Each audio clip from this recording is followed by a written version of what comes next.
Welcome back to Cyber Mornings Daily, everybody. We have got like three really interesting things that are happening in the cybersecurity world today that we're going to kind of unpack for you. Yeah, So, yeah, think of this like your shortcut to understanding what's going on out there. right. What really matters in the cyber world. Absolutely. And we're going to be looking at the evolving situation on your personal genetic data. Oh, wow. Also, a really smart security move from like one of the internet's like foundational players. Yeah. And the ongoing efforts to actually try to secure critical infrastructure. Cool. So, yeah, you ready to dive in? Absolutely. Each of these stories gives us a different angle on the challenges we're facing, but also the progress that we're making to keep our digital and even like our biological information secure. Yeah. I mean, it's this fascinating place where technology and personal privacy and even national security all kind of come together. Yeah. No, it's super interesting. And I think that, the first story that we wanted to talk about today is something that's been making a lot of waves. Hmm. And it involves something that's like incredibly personal to all of us, Oh, yeah. our genetic information. Yeah. The company 23andMe, I've heard of them. yeah, a lot of people have, right? They've been offering direct-to-consumer DNA testing since like 2007. Wow. I mean, think about it. They've sold over 15 million kits. That's a lot of kits. Yeah, it's a ton of kits, right? And so, like, you send in a saliva sample and you get back like all this cool ancestry details and even, some insights into your genetic health, predispositions for certain conditions, that sort of thing. Right, right. Well, they recently filed for a Chapter 11 bankruptcy. Oh, wow. Yeah. So initially, they're saying that nothing's going to change with the way they store, manage, and protect your data. Okay. So that, at least on the surface, is reassuring, right? Yeah, on the surface, that sounds good. But you have to remember that when a company files for Chapter 11, it means that their assets could be up for sale. That's true. And when you start thinking about like what's one of their most valuable assets, Hmm. it's this massive database So, of highly sensitive genetic information from millions of people. millions of people. I mean, it's a little unnerving, right? Absolutely. And I think that's something that a lot of privacy experts are worried about. For sure. And, to add to that, the laws around data ownership in bankruptcy are still being figured out, Right. which makes this whole situation even more kind of risky. Yeah. 23andMe might be saying that it's business as usual, but what happens if a new bidder comes in and sees that data as something they can sell off? Oh, that's a good point. You know what I mean? Yeah, no, I mean, it kind of changes the whole game, right? Yeah. If the ownership changes and the way the data is viewed changes as well, it's not a good situation. Not at all. And because of this, there's actually been a consumer alert. Re- Yeah, from the Office of California's Attorney General. Wow. They're actually advising 23andMe customers to take some pretty specific actions to protect themselves. So what are they saying? Like, what should people do? Well, they're suggesting that people ask 23andMe to delete their data. Okay. They're also saying that you should ask them to destroy your physical saliva samples. Oh, wow. And then you should revoke any consent that you might have given for your data to be used for research. That's interesting. Yeah. I mean, if you're a 23andMe customer, this is definitely something to pay attention to. Yeah, Right? sure, for sure. And the Attorney General's office has been pretty cool about this. They've actually put out a step-by-step guide on how to do this. Okay. So basically, you would log into your account, Got it. go to your settings, and there's usually a section like specifically for your data. Right. And you can actually download a copy of your data if you want it. Oh, okay, cool. And then you just look for the delete data option. Okay. And then you just confirm that request through an email. All right, so it's not too complicated. No, not at all. It's really only a couple clicks. Right. But considering how sensitive this genetic information is, I mean, it just seems like a really smart move Yeah, for anyone who's like feeling a little bit uneasy about this whole situation. I agree. Right. Yeah, absolutely. And it's not just a U.S. thing either. It's not. No, the U.K.'s Information Commissioner's Office, the ICO, they've also weighed in on this. Okay. Now, the ICO, they're the UK's independent authority that handles information rights and data privacy under GDPR, Right, GDPR. the General Data Protection Regulation. Right, I've heard of that. I'm sure a lot of people have, right? Yeah. Well, they've come out and said that genetic information is considered highly sensitive personal data. Okay. And companies that handle this kind of information have to stick to really strict security and governance standards under GDPR. Makes sense. Yeah, so the fact that the ICO is actively keeping an eye on this whole 23andMe thing just adds, like, another level of international oversight to the whole thing. Yeah. Definitely. So it really underscores that, data protection isn't just a local problem. Right. It's a global issue, especially when you're talking about something as fundamental as our DNA, right? Absolutely. And we also can't forget that 23andMe has had some data security problems in the past. Oh, really? Yeah, just last year in 2023, they had a pretty big data breach. Oh, wow. Yeah, it affected 6.4 million customers. That's a lot of people. It is, and that breach ended up costing them $30 million in a settlement. Wow. And reports said that attackers were able to get their hands on health reports and even raw genotype data Oh, over a 5-month period. that's a long time. Yeah, it is. And the way they did it was through something called credential stuffing. Credential stuffing. Yeah, basically attackers take usernames and passwords that have been leaked from other breaches. Oh, so they're just like reusing them, Yeah, exactly. trying them on different websites. Exactly. And unfortunately, a lot of people use the same password for multiple accounts. So it's a surprisingly effective tactic. Yeah. Wow. So, this really highlights how interconnected online security risks really are. Yeah, for sure. And it really kind of amplifies concerns about the security of this 23andMe data, now that they're going through this whole bankruptcy thing. Right. It just makes you think, right, like it's a real example of the risks of sharing this kind of sensitive data with any third party, no matter how trustworthy they seem. Definitely. And then, to make matters a little bit worse, after that breach, 23andMe changed their terms of use. Oh, really? Yeah, they made it harder for customers to sue them. Now, they claim that this is all about making arbitration easier. Okay. But, it didn't exactly make people feel any better about how their data was being handled. I bet. So, this whole situation raises a really important question for all of us. What's that?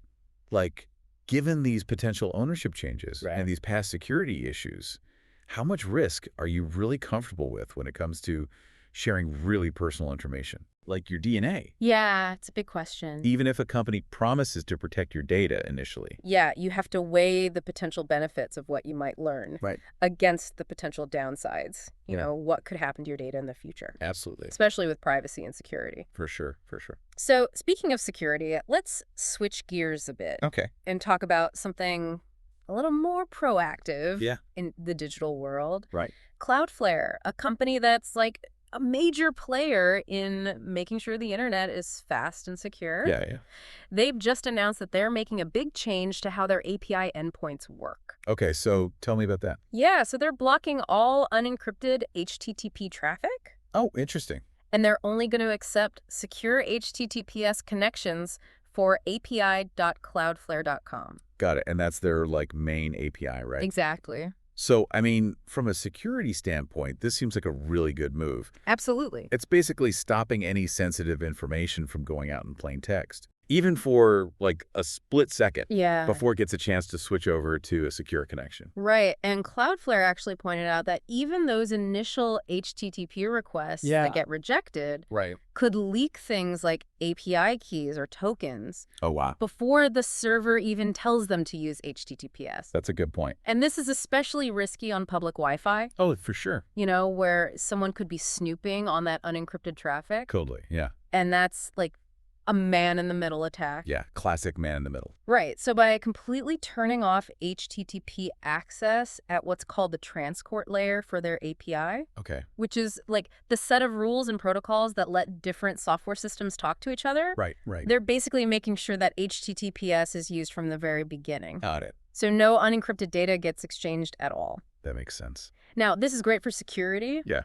But Yeah. it could cause some headaches for developers who have older systems that haven't been updated in a while. They might need to do a lot of work to make them compatible. Yeah. Yeah. So it just goes to show that there's always this tension between making things secure and keeping them compatible with older technology. Totally. It's a constant balancing act. Right. For sure. And the Cloudflare API is, it's a pretty big deal, right? Oh, yeah, for sure. Developers and system administrators use it for a huge range of stuff. Yeah.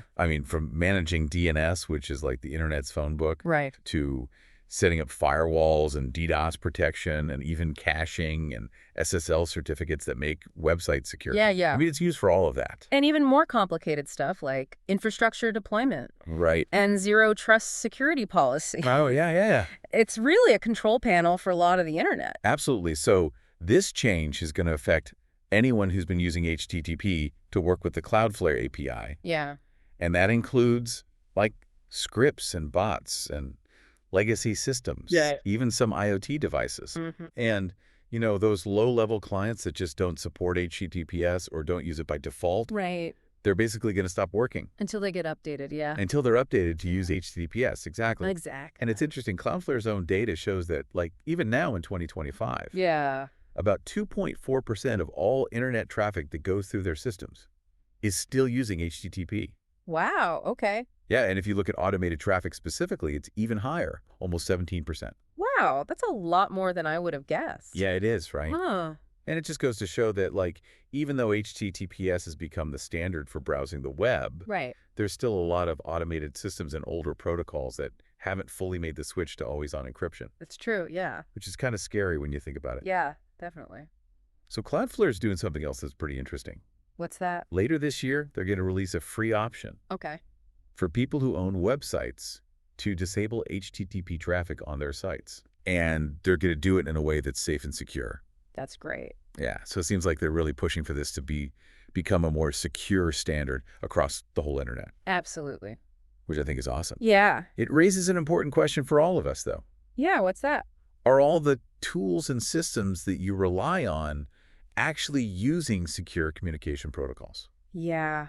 Good question. I mean, Cloudflare is making a big statement with this. Yeah. They're saying that encryption should be the default, Yeah. not just something extra that you can choose to have. Absolutely. It should be the baseline. For sure. And, by making it impossible to communicate without encryption through their API, Right, they're basically raising the bar for security for everyone who uses Cloudflare, for sure. which is great. Yeah, no, it's fantastic. So let's move on to our last story for today. Okay.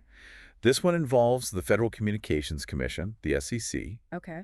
and their ongoing efforts to find companies that might be trying to get around the sanctions that are in place against certain Chinese telecommunications operators. Oh, that's interesting. Yeah, this really kind of highlights those concerns around national security Yeah. and those technology vendors that might have close ties to governments that some consider to be adversaries. Right. Yeah. So the FCC has this list. A list. Yeah, it's called the covered list. Okay. And it's basically a list of companies that they've identified as potential national security threats. Okay. And it includes companies like Huawei, Oh, yeah. ZTE, and China Telecom. Right. And the whole point of this list is to stop U.S.-based carriers and providers from using their equipment and services. Yeah. Because there's this worry that they could be used for spying or data collection. Right. I've heard of those concerns. Yeah. And FCC Chairman Brendan Carr, he's been very vocal about this. He Yeah. said that the big fear is that this equipment could have like hidden backdoors Okay. and data collection capabilities that could be used for espionage.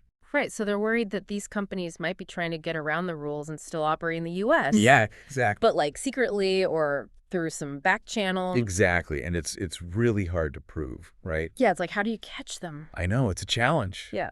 They could be operating through like shell companies. Right.